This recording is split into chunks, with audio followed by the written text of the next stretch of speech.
Well, Al, we've made it. The last episode. Are you excited? Well, it's not our last episode.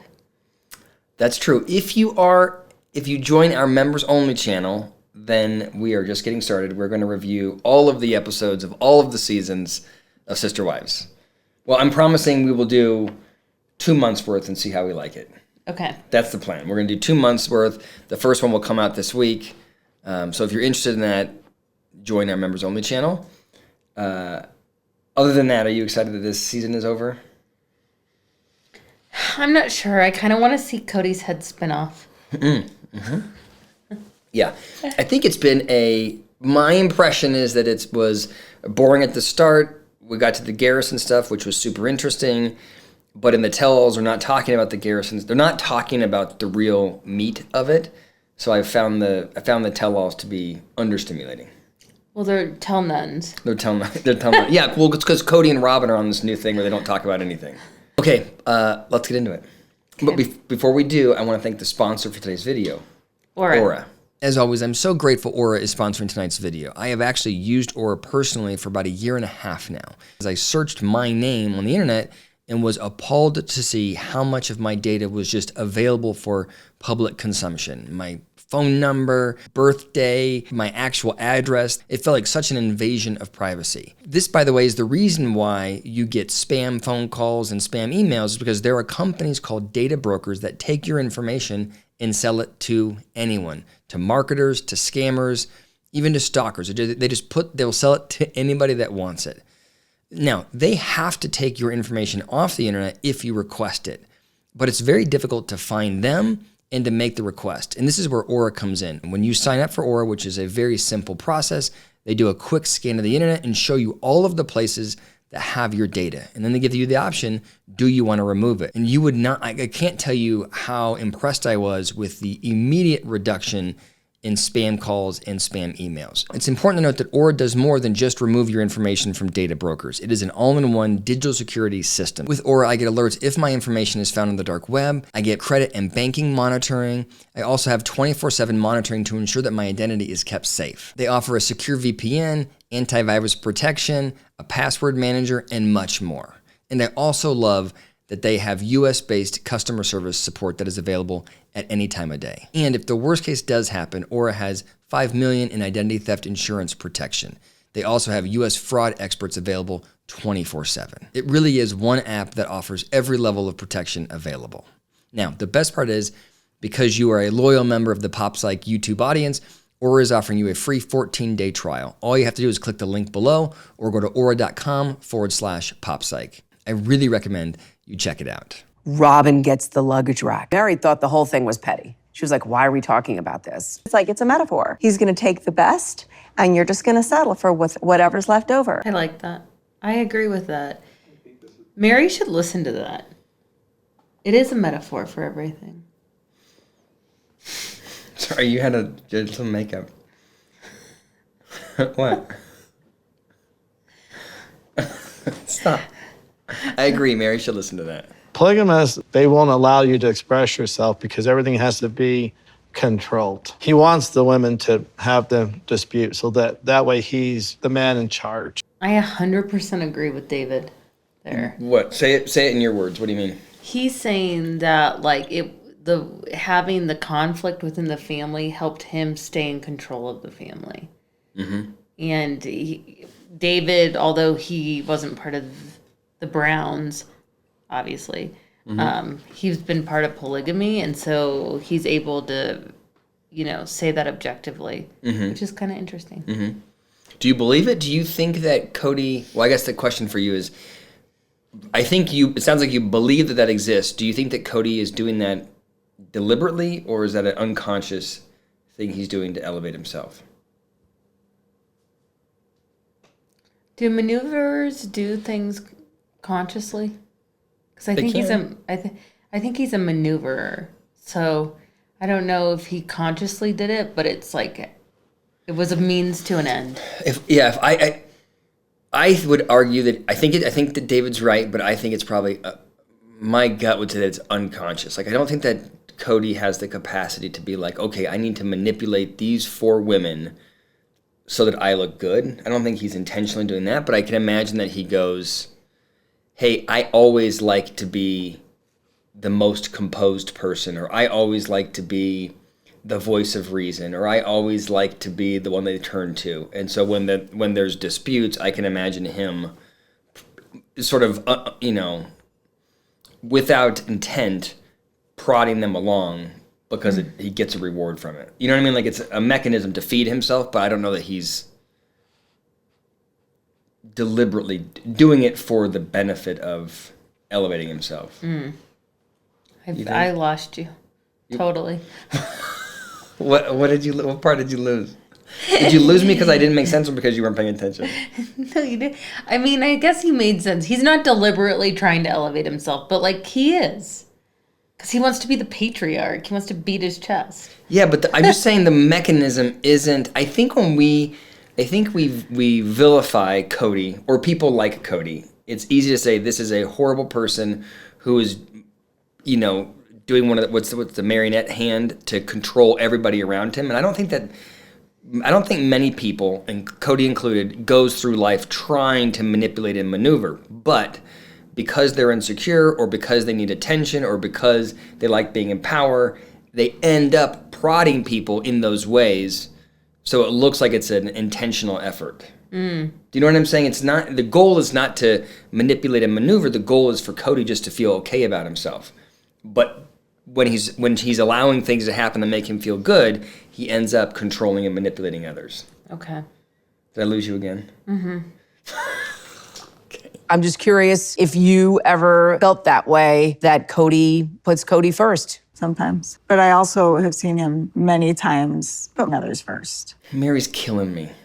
I love her. I'm like, I love her, and I want her to, like, I know she's on a journey, but I just want her to get there faster, where she can objectively look at the relationship. Mary, he put you dead last. Dead last. Like, what are we doing here? What what mind game are you playing with yourself? He put himself first and you last. You have like 1/10 of the property on Coyote Pass. Just like if you want to see what that looks like, as an example.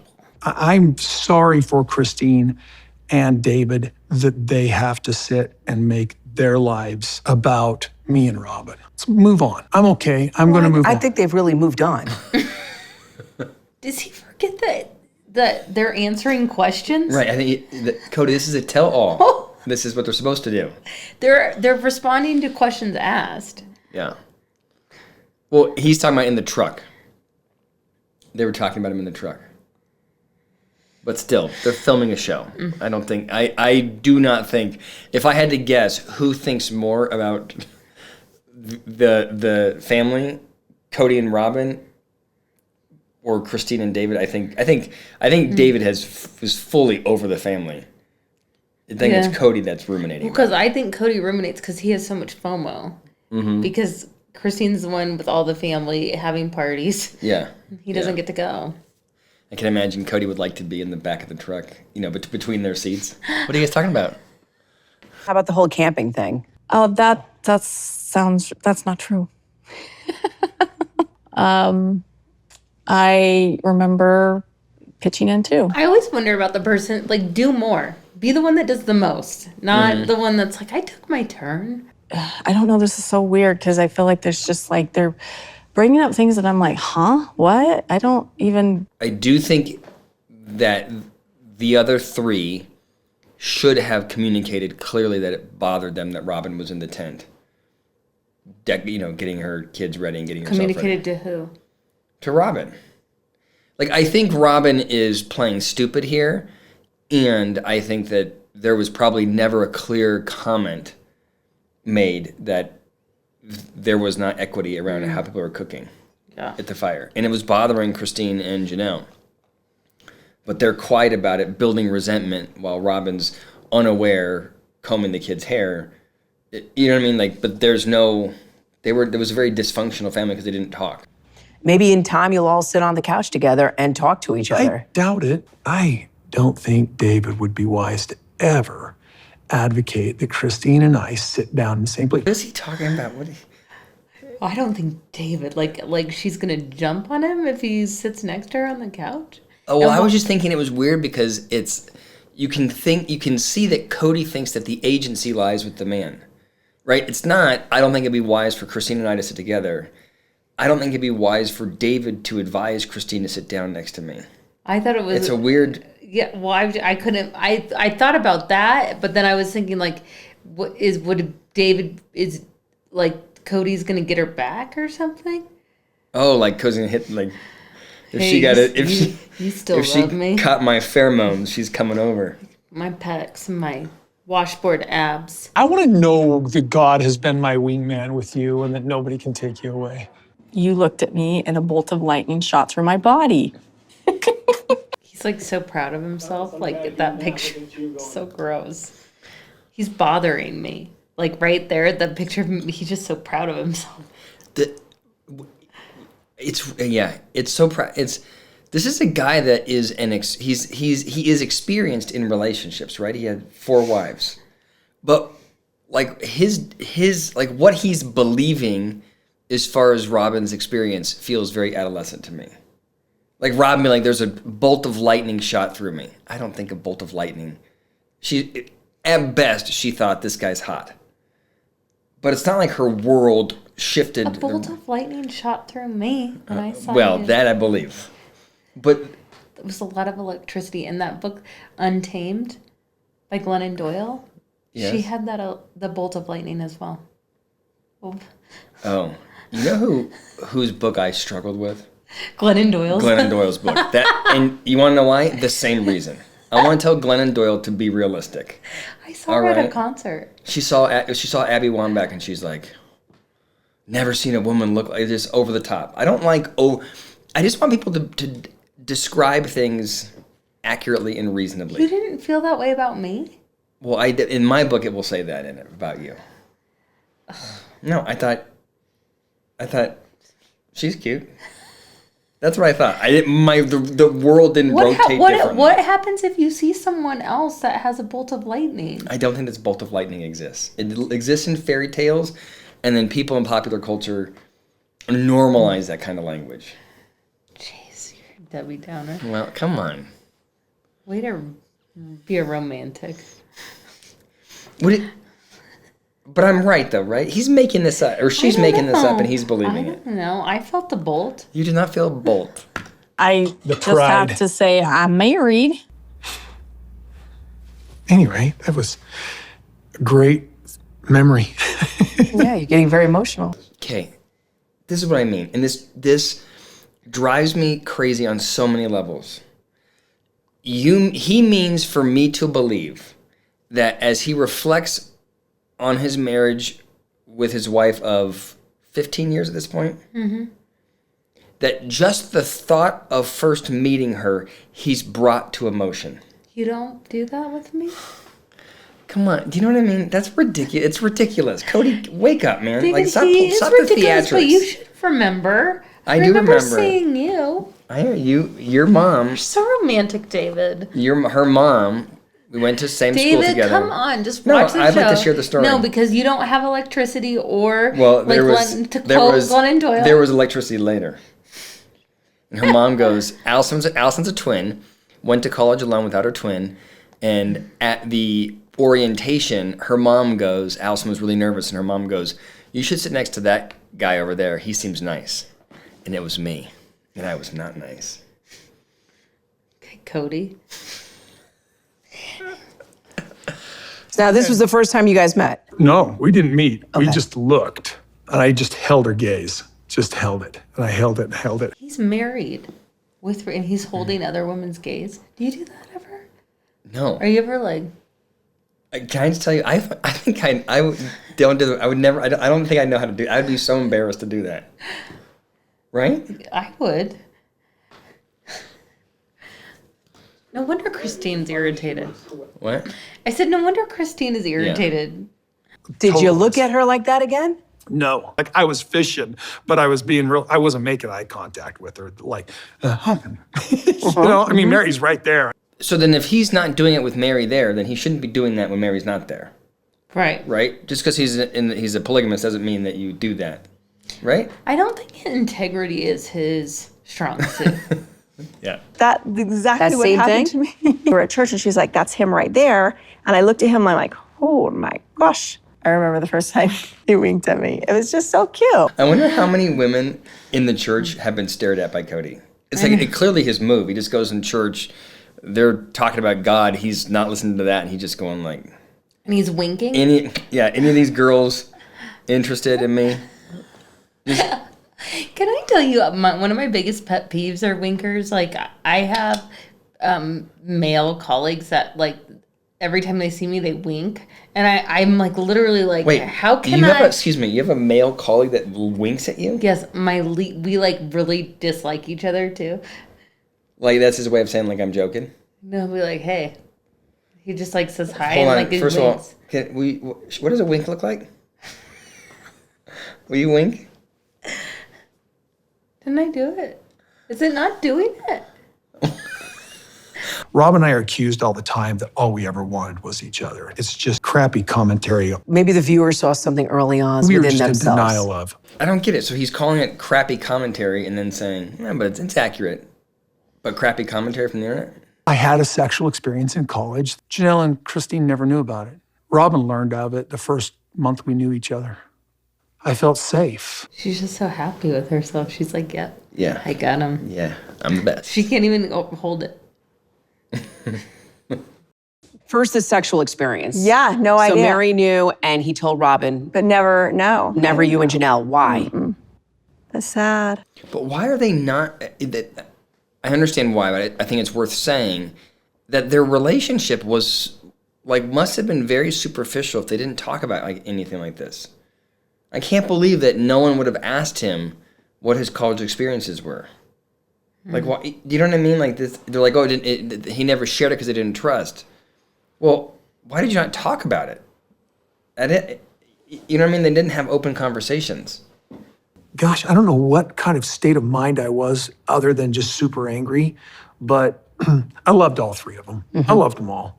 This is good. This is growth on Kody's part. A little self-reflection, a little bit more reasonable. This is good. So this is the narrative that he's deciding to go with after the 7 iterations. They've talked about it. He's gotten feedback online. This is the Kody that's presenting today. Okay.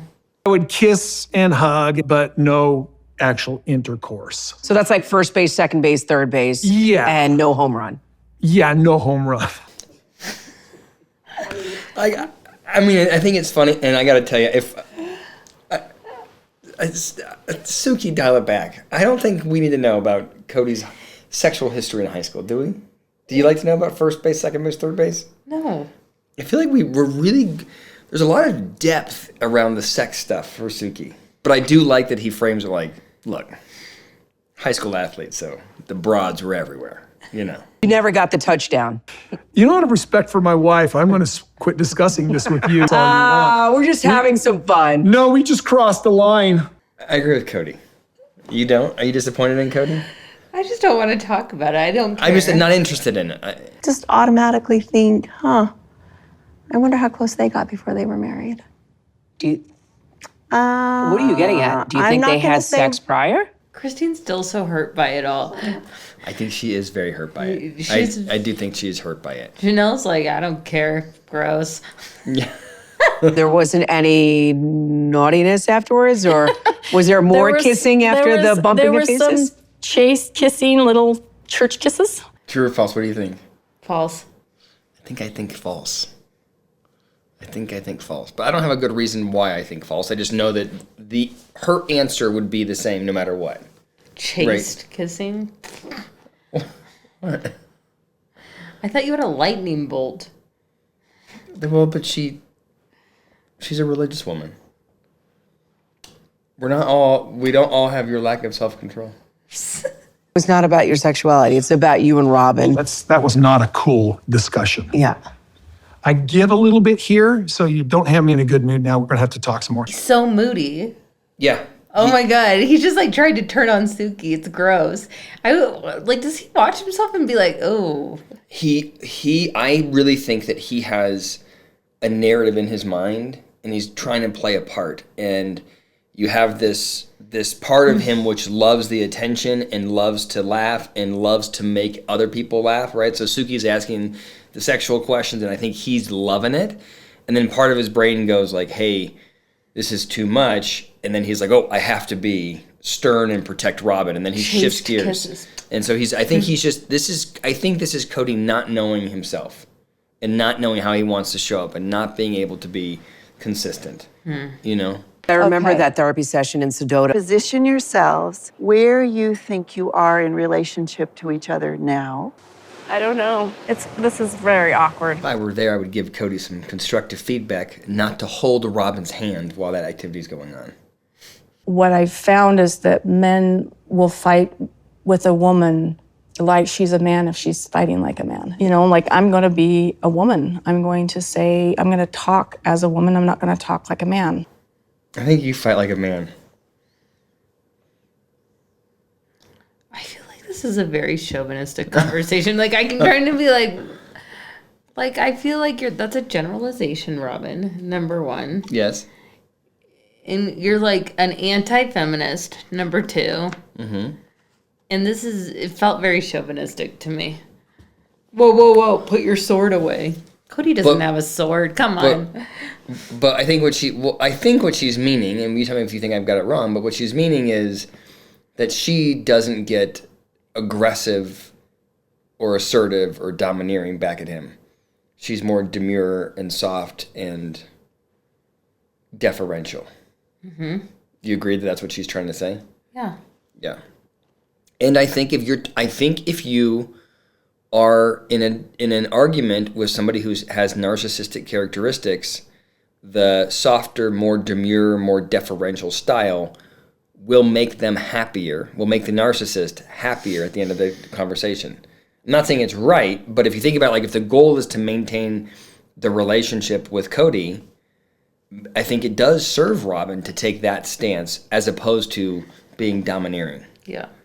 I want to make sure because it's so wild to me that everybody has assumed. So just trust that I am not. I'm a very sexual being. I'm a very earth mama. Ooh. I'm a Taurus. What's a Taurus? It's her sign, astrological sign. I know, but what is that? What do you know what they are? No. Do you want me to give a lecture on how accurate astrological signs are? Are they? They are complete bullshit. And there's no data to support them. And there's a concept called the Barnum effect, which is the reason why they exist. Essentially, if I vaguely describe your personality or your experiences from a psychological standpoint, you will want to agree with my vague description if you want to believe in whatever I am offering you. And that is why horoscopes fly. And thank you for sitting down and talking to me and having the hard conversation. Thank you. You're welcome. That's good. What'd you think? Kody's so moody. Yeah, I thought it was all right. Yeah, I don't know. I mean, I think it wasn't that interesting. The whole finale wasn't that interesting. This season wasn't that interesting. No. The piece on Garrison was. They should have talked more about that at this. They agreed not to. The family requested that they couldn't talk about it. Okay, well. Okay. But they should. I mean, not they should have. I wouldn't have either if I were them. But from a entertainment or to make the tell-alls valuable, you have to talk about the real thing, and that was the most real thing this season. Mm-hmm. So, I just wonder if they're gonna do them watching the tell-alls. Each other. Maybe, I hope they do. I don't know, but I know Suki is angling to get everybody together for something. So I imagine that there's something that TLC is wanting to do with everybody. And us too? TLC, you have our number. Last thing, I want to thank our sponsor, Aura, and I want to remind you we are going to start recording this week watch-alongs to the original episodes, starting with season 1. So if you're interested in that, please click the link below, and you can join our members-only channel. Yes, and shout out to Suki if she'd like to join our. We'd love to do an interview of her. Oh my God, I would love to. Can we I need do to a reach out. People keep telling me I need to reach out to her. I will reach out to her. I want her to come on ours. Yeah, I'd love it. Okay, thank you. I'm glad you made it. I made it. Wide awake. Good night. Good night.